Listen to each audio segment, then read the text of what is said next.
kanat ala almu'minina kitaba mawquta.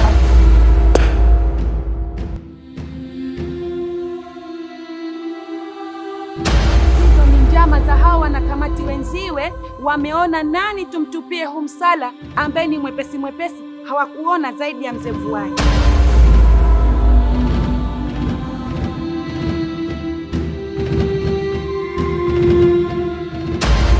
Kama nyie wote hapa mtaani wananiheshimu, wanajua thamani yangu mimi na mume wangu.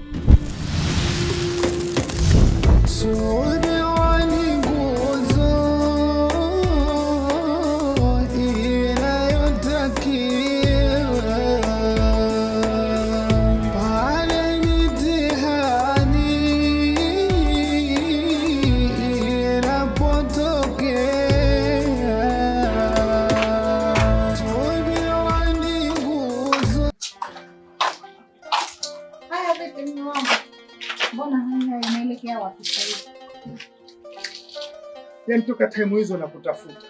Nilienda hata nyumbani kwa Bi Madina pale, lakini sikukuona. Sasa nikuulize wewe ulikuwepo wapi? Natoka kununua dawa mume wangu. Unajua mtoto ana siku ya 3 leo hajalala, anahemia tu juu. Sasa nyumbani hamna hata hakiba ya shilingi 1. Sasa ukiniambia unarudi kununua dawa, hizi fedha za kununulia dawa umezipata wapi? Nilienda kwa mzee Mjaka nikamwelezea, na ndo alonisaidia akanipa pesa ya kununulia hizi dawa. Umenikosea sana, kwa sababu mimi sikuridhika kwenda huko. Tayari ilikuwa nimeshafanya mipango kuorganize na watu ili tumpeleke mtoto akafanyiwe matibabu, lakini leo unakuja unasema kwamba unaenda kwa mzee Mjaka. Kwa kweli unatudhalilisha, maana yake sio kitu kizuri na sikupenda swala hili. Samahani mume wangu, basi halitojirejea tena. Sawa, nimekusamehe, lakini usirudie tena.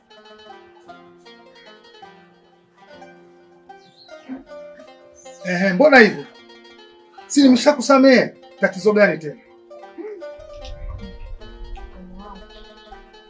Unajua kama yule mzee Mjaka si mtu wa kawaida. Yaani hafai hata kidogo. Yule ni kama mnyama kabisa. Kwa nini sasa? Yule mwanamke alomuoa ni mwanawe wa kumzaa. Si hilo tu. Na mule ndani muna mtoto wake mwingine kamweka msukule ili avutie mali. Sasa hizi habari umezipata wapi wewe? Kwa sababu mzee Mjaka ilikuwa hakai hapa. Tangu kufa mke wake huko, kaja kununua nyumba hapa, na hii nyumba kanunua juzi tu kuja kuhamia. Sasa wewe umeyapata wapi mambo hayo yote? Nimemsikia mkeo. Na ndio alioniambia. Hivi kaniambia niambie wanakamatwa msikitini kuhusu hili jambo.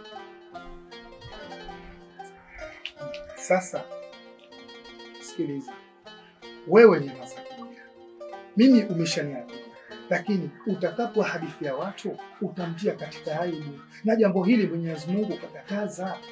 Yeye anasema Allah Subhanahu wa Ta'ala, mwenye kumsitiri, mwenye kustiri aibu za mwenzake, basi na yeye atastiriwa siku ya Kiyama. Kwa hiyo basi tuliachie tu hili. Huu ni muda sahihi kabisa wa yule mzee kutoka aibu zake zote anazozifanya. Hapana, ila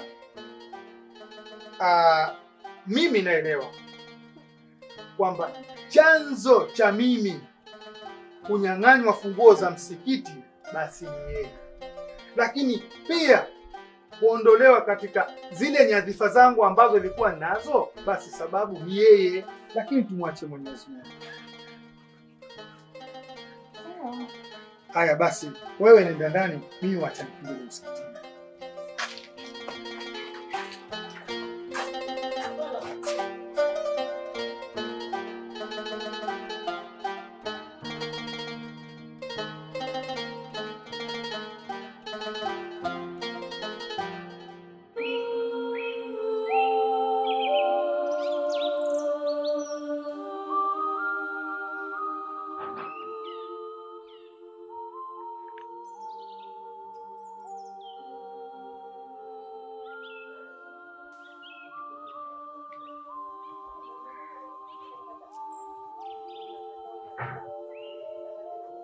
Hivi toka wakati ndio kutuma maji, ulikuwa umekaa hapo uko nafanya shughuli zako?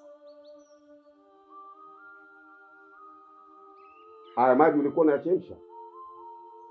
Kwani kwenye friji hamna maji? Hii ni glasi ya kuniletea mimi maji?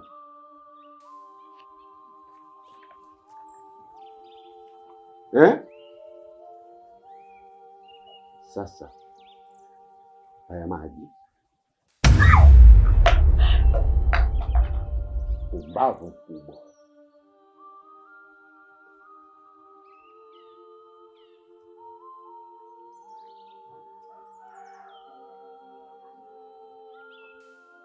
Mzee, umevuka mipaka yako sasa. Naona umevuka mipaka yako. Kwa sasa hivi sikuogopi tena, na wala sitakuogopa tena. Mwanaume mshenzi, katili, fedhuli mkubwa wewe. Sikilize, nitafichua siri zako zote, nitaziweka dunia nzima Zairi. Ishia hapo. Nani ishia hapo? Mimi nilikuwa na kuogopa zamani, lakini sio sasa. Hiyo kauli ambayo unaizungumza, tafadhali iwe mwanzo na mwisho. Sitaki kuisikia tena. Eti sitaki kuisikia tena. Unaogopa eh? Nisikilize, uwezo wa kuniua mimi huna, lakini nitamwambia kila mtu kwenye hiki kijiji tabia zako mbovu ulizokuwa nazo, kama wewe ni mshenzi baada ya mshenzi. Jaribu kuzungumza hayo maneno, halafu utaona kipi kitakutokea. Mjinga mkubwa wewe.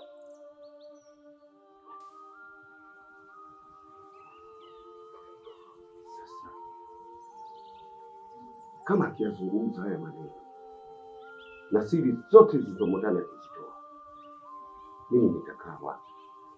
Nitaishi vipi?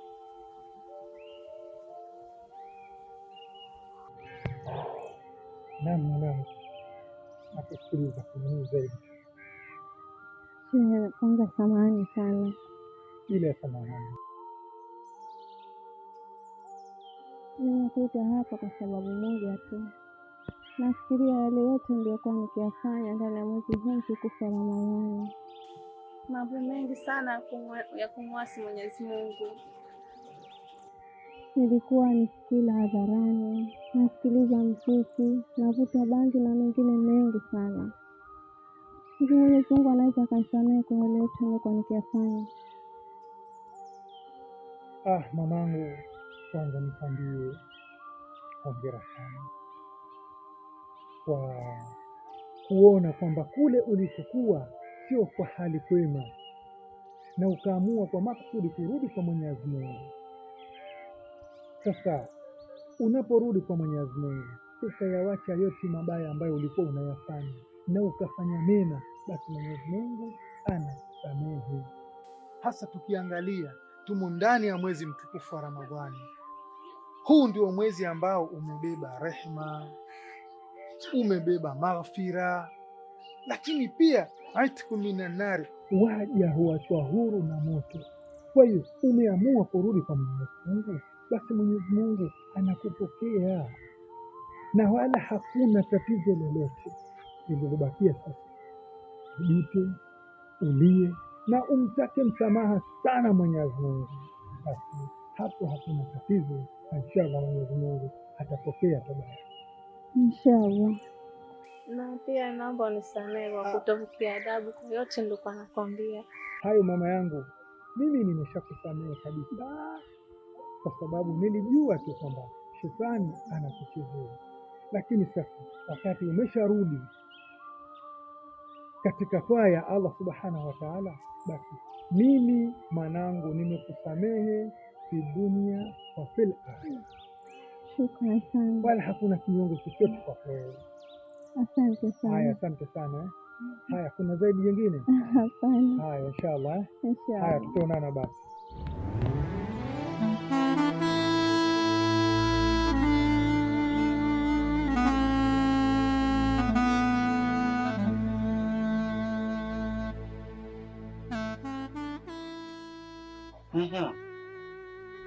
Vipi?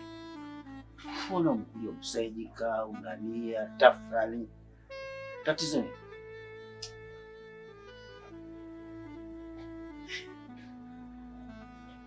usijie kwanza mama. Hebu niambie hichi kichokuwepo, tatizo kitu gani?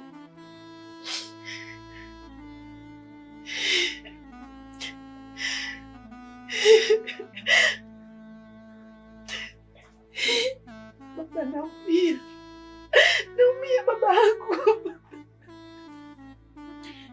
Kuna jambo linanitatiza sana baba, sijui hata nilianze vipi, kwa sababu si jambo la kawaida, ni jambo la dhalili, la aibu.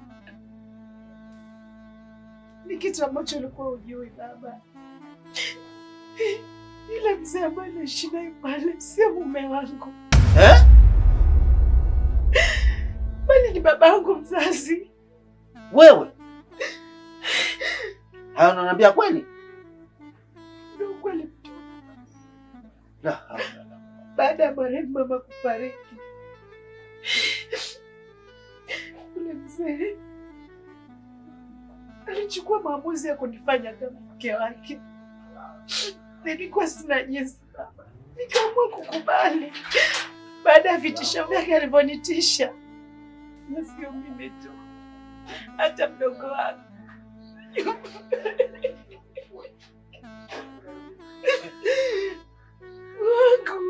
kamweka ndani tu kaka kama mfuko. Yote ni kwa sababu ya kutafuta pesa. kafikia hali hiyo?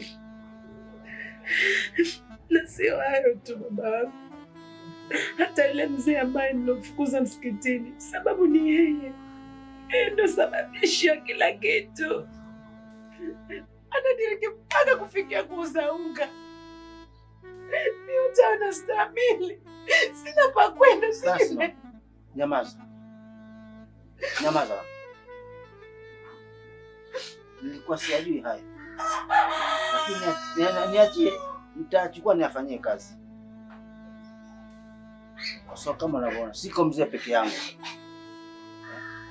mimi nitabidi nipeleke kwenye kamati ya msikiti nizungumze kwa pamoja. Itakuwa ni vyema, kwa sababu ule mzee alimuita aje muuzie biashara zake, na ni biashara haramu, biashara ya kuuza unga baba. Baada ya kukataa, ndio maana akaamua kufanya yote hayo. Basi mama, haya yamefika na atafanywa kazi. Kifanya hivyo utakuwa umenisaidia sana baba, maana nateseka sana, naumia ndani ya nafsi. Basi oa hili lishafika, nilikuwa sijui na wengi wao hajui kama, lakini leo kufunguka kwako itakuwa ndo ile yake. Aya baba, mimi naondoka. Karibu.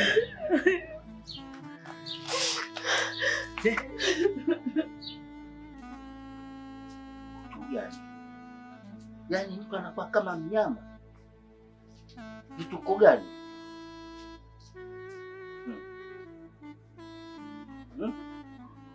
Kweli kuishi kwingi kuona mengi.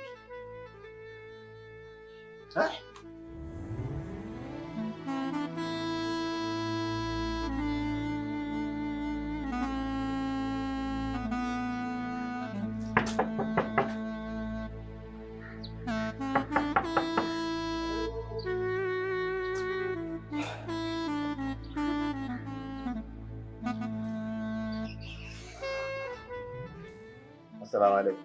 Wa alaykum salam. Vipi Mstaudi? Safi. Habari zaidi? Alhamdulillah. Salama. Nashukuru. Naam, karibu. Haya, asante. Vipi dogo anaendelea? Dogo anaendelea vizuri. Ingawa hali bado haijawa, lakini ni swala la kumshukuru Mwenyezi Mungu. Sasa nimekuja kwa swala letu lile.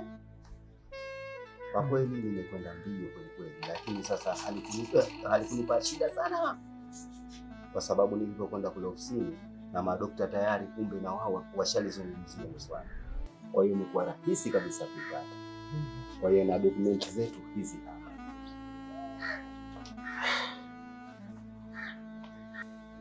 Kwanza nimshukuru Mwenyezi Mungu, lakini pia nakupongeza kwa wewe kwa juhudi zako kubwa ulizozifanya mpaka kulipigania tukaweza kuipata hii nafasi ya kwenda huko ili kwenda kumfanyia matibabu mtoto wetu. Ndio sasa.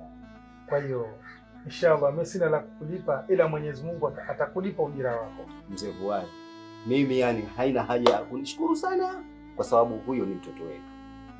Kwa hiyo nashukuru bwana. Haya inshallah, karibu basi. Maelezo yote ya momo. Haya, karibu basi. Sawa, hamna tatizo. Haya. Bado niko kazini mimi. Hivyo Basi karibu. Sawa. Karibu. Haya.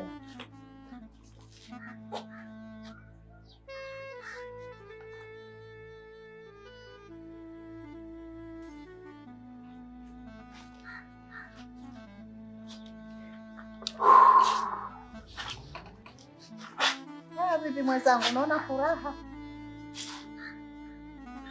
tena ilioje? Niambia na mimi nifurahi. Sasa kuhusu ile jambo letu la yule mtoto wetu, leo kanifuata yule rafiki yangu Mr. Mungu, na alipokuja kaja na hizi dokumenti ambazo baada ya jitihada kubwa yake yeye kulifuatilia ile swala, na alipofika bahati nzuri kufika wizarani kule, kumbe na wale madokta wamelifuatilia vya kutosha. Kwa hiyo Mr. Mudi alipokwenda kule wizarani, yeye ilikuwa tayari jalada limeshaikuwa vizuri faili. Kwa maana hiyo na sisi mtoto wetu kapata fursa ya kwenda kufanyiwa matibabu India.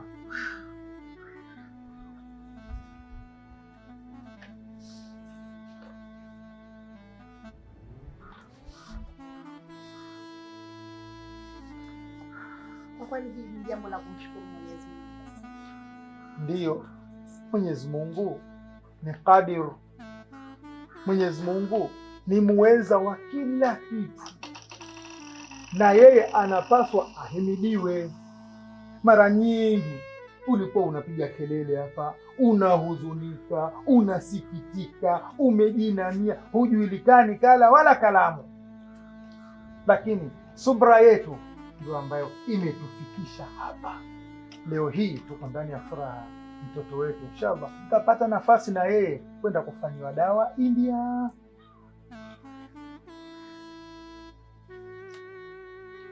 Sawa.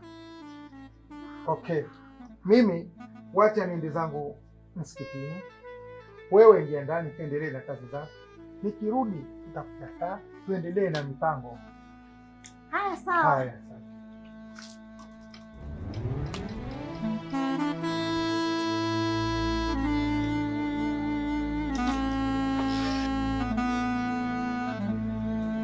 A'udhu billahi minash shaitani rajim. Bismillahir rahmanir rahim. Assalamu alaykum wa rahmatullahi ta'ala wa barakatuh. Wa alaykum salam wa rahmatullahi wa barakatuh. Sheikh, kama tulivyokupa taarifa, kama leo tutakuwa na ujio wa kukujia nyumbani kwako, na ujio wetu ni kukumbushana kama Mwenyezi Mungu alivyosema, umati wa Muhammad ni umati bora, na ubora wa umati wetu ni kupatagana mabaya na kufundishana mema.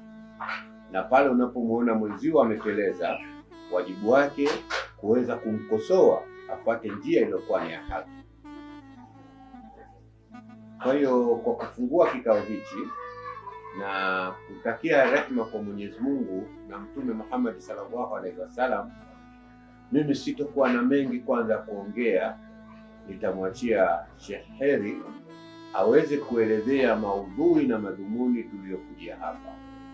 Naam. Kwanza nichukue fursa hii kama nilivyopewa amri niliyotumikia kwa ndugu yetu kuja kumpa mwongozo au kutaka kujua yale ambayo yametufikia kwa sisi.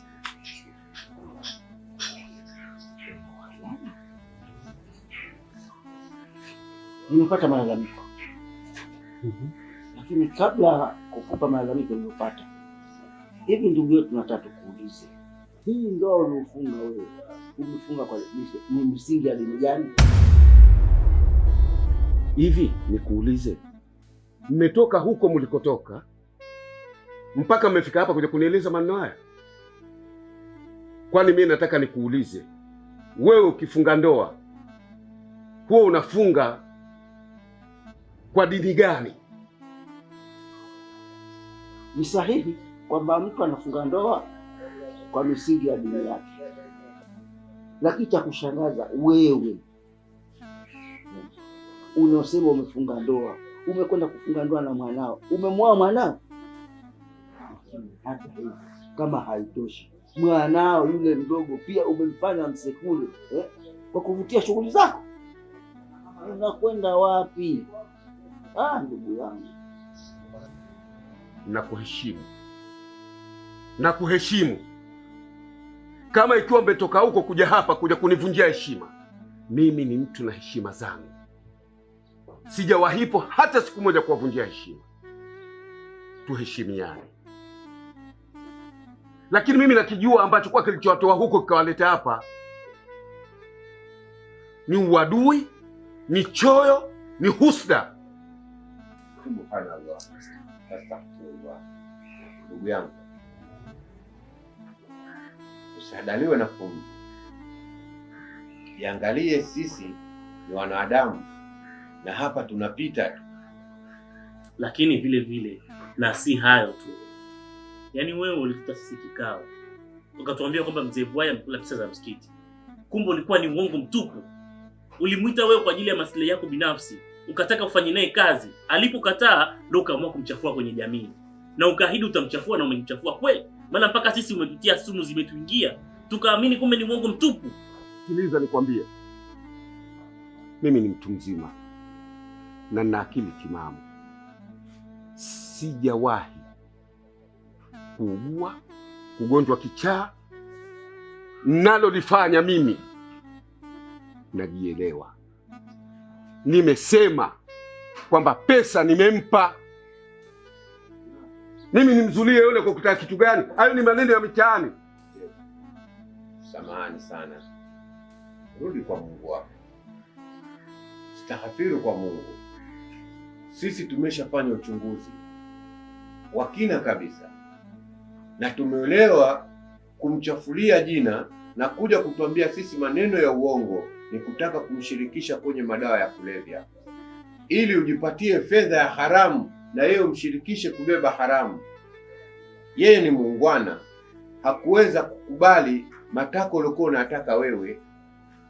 Hichi ndio ulichokifanya wewe, ukamchafulia jina na kuja kutuambia sisi uongo. Lakini elewa, yeye engekubali kushirikiana na wewe kuwapotosha watoto wadogo waliokuwa hawana hatia wakala madawa kulevya. Unadhania je, yeye engebeba mzigo gani? Mzigo wako na mzigo wake ingekuwa ni sawa sawa. Sisi naona tusiende mbele sana. Wajibu wetu sisi ni kukulingania kama wajibu wa Mwenyezi Mungu anavyotuambia, linganieni hata kama ni kwa machache, nitakupeni heri kubwa, faida yake mtaenda kuiona. Sisi hatuna haja ya malumbano. Haya tuliyokueleza, malaika walioko hapa na Mwenyezi Mungu anatushuhudia kwa tumekuja kukulingania, kukutoa katika maovu unayoyafanya. Hutaki kutusikia, Sheikh, sisi tunaenda zetu. Umefanya sawa, haujafanya sawa, wewe na Allah ndio tutakaobakisha mzigo huu. Lakini sisi kwa busara yetu, hii njia unayoipita siyo, na hii njia ni mbaya. Sheikh, wenzetuni, nyinyi mna busara gani ambao mlionayo? Muna nusura gani nyinyi ya kusema kwamba eti mmekuja kunusuru mimi? Muna mangapi ambao kwa nyinyi mnayafanya? Mbona mimi hata siku moja sijajapo kuwafuatilia? Lakini usubiri kwa kuta makoko barabarani. Nyie nendeni huko. Hamna lolote la kuniambia mimi. Yaani watu wadui tu, uchawi. Yaani kutoka huko kunifata huku, nasema kuna maneno ya maana ambayo kwa nakuja kunambia. Kumbe ananiletea maneno ya utumbo mtupu wale ambayo kwa hata maana hayana. Ya kwangu yanawahusu ninyi. Nendeni zenu.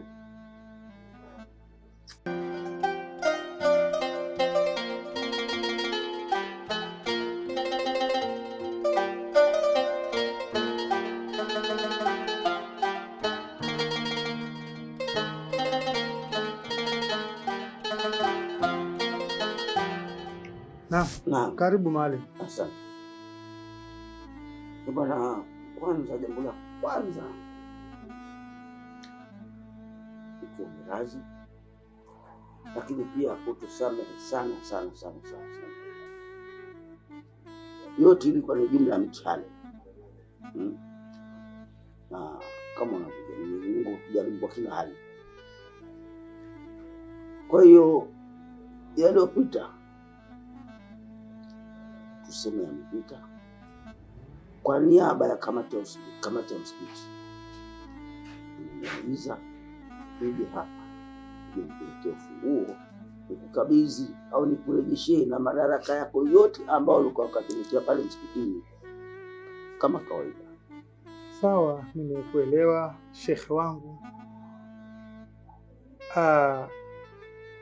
Na nizungumze kwamba mimi tayari hata kwamba hukuja wewe ilikuwa nimeshasamehe yote ambayo yametokezea, na ndio maana mkaniona kila harakati tuko pamoja katika ule msikiti, isipokuwa nimeacha kubeba yale majukumu tu yaliyokuwa makubwa, lakini kuswali na kuja ibada, maji na chota, kila kitu, hakuna tatizo lolote.